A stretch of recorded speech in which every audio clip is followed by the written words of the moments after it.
Today we have a very special and dynamic guest with us. She's phenomenal personality development coach, founder of an amazing program that is lots of learning, communication trainer, etiquette consultant, and the list goes on. She's none other than our lovely lady JC Sneha Gupta. Welcome Sneha to the Ekta podcast on legacy running. Thank you so much, Shagun, for this great introduction. Sneha, tell us something about your profession, your business, about yourself, what you do. Well, I'm a communication coach, and I train adults as well as children in their presentation skills, public speaking skills, etiquette skills, so that they can become better communicators. Yeah, yeah, I know that, and you are lovely at your job. And what routines do you follow each day? What is your schedule? And I know you've been a very active member for all the other organizations as well. So, how do you go about that? I don't really focus on any hourly routine. I'm not very disciplined in that way. However, I have a very rigid morning and a night routine because that keeps me extremely focused. Those two routines are some things that keeps my rest of the day very sane.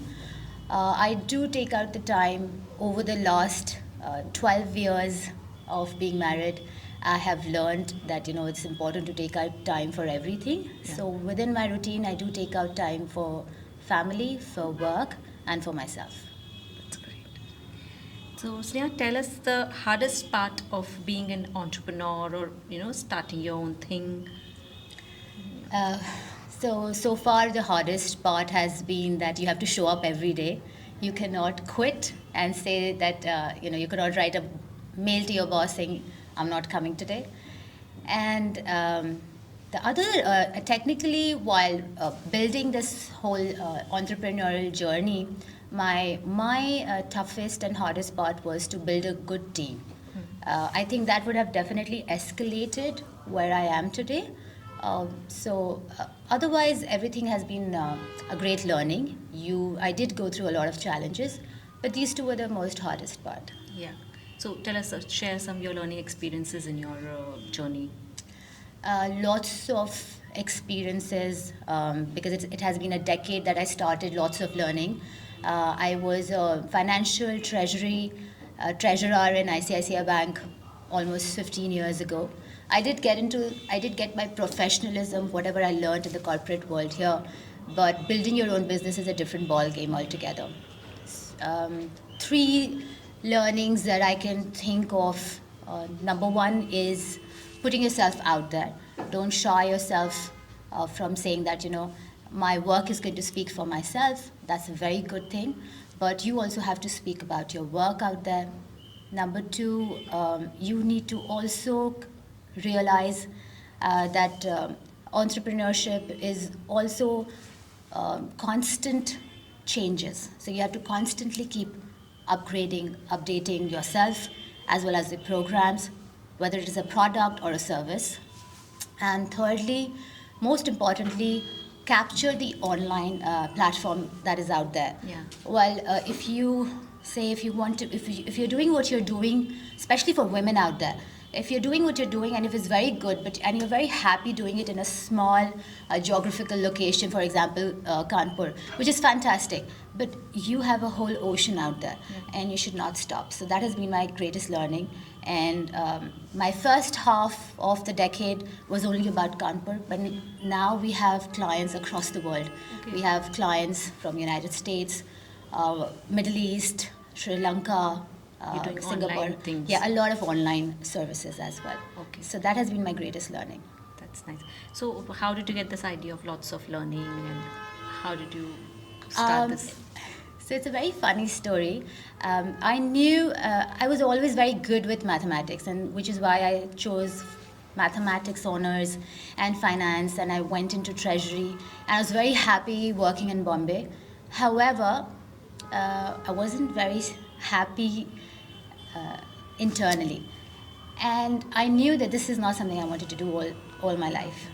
And I also remember that while I was growing up, my teachers always pushed me for debating, elocutions, and it came very naturally to me. And the next thing that I wanted to do was to shift to a tier 2 city I was happy to get married in a tier 2 city from Bombay, which I think a lot of people will not agree with me. I agree. I completely agree. Yeah, you agree with me. That's fantastic. So yeah, we've got that connection. Yeah, that's different. Delhi, Bombay is different, and tier 2 cities are much Exactly, better. Yeah. exactly. So there, when I came back, and I knew that I'm going to start something like this and teach people. There was a gap between teaching how to communicate and the importance of learning communication, and that's how just I didn't stop to wait to start for the right moment, and then I would begin, and I just. So it's you who made the whole curriculum for this? Yes, absolutely. So Okay. I learned with, slowly and gradually, but the entire curriculum, everything is ours. Yeah. Yeah, that's great. Sneha, tell me, what advice would you give to someone starting their own business, like you have started it? So, Then- especially for women, I see, because I coach a lot of women as well.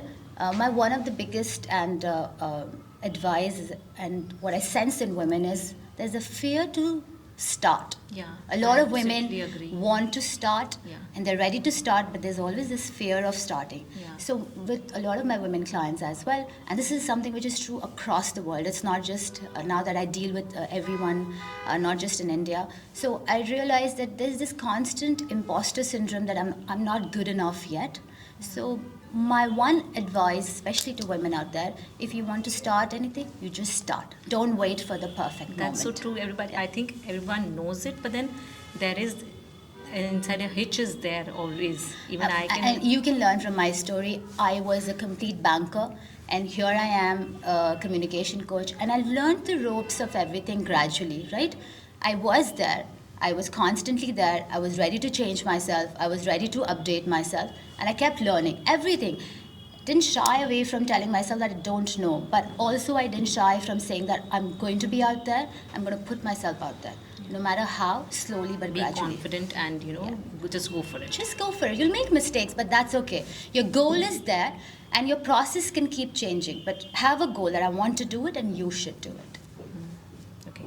Now let's come to the lovely organization. What does this KIGC mean to you?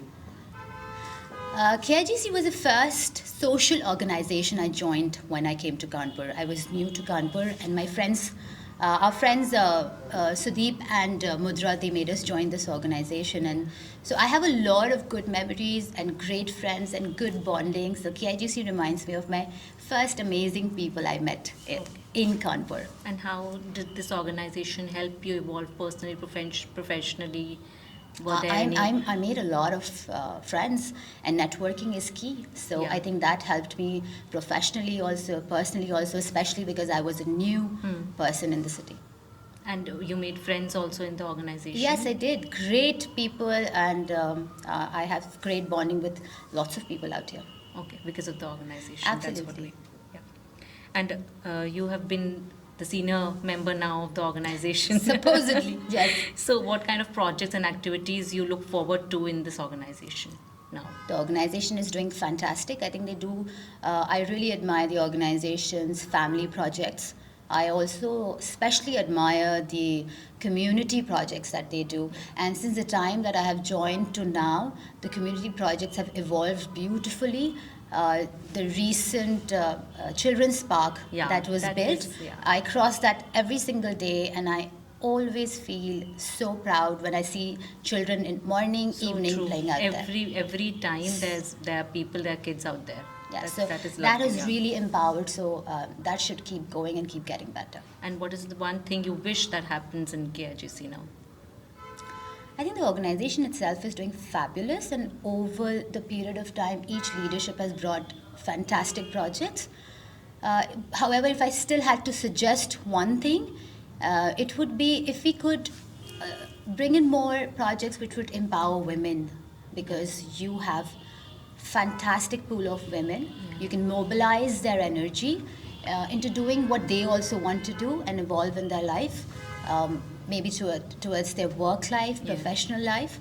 So I would look forward to that. Women empowerment. Yeah, a little more projects which are more women-centric and women development, not just member-centric, but outside as Outside well. as well. Okay, nice.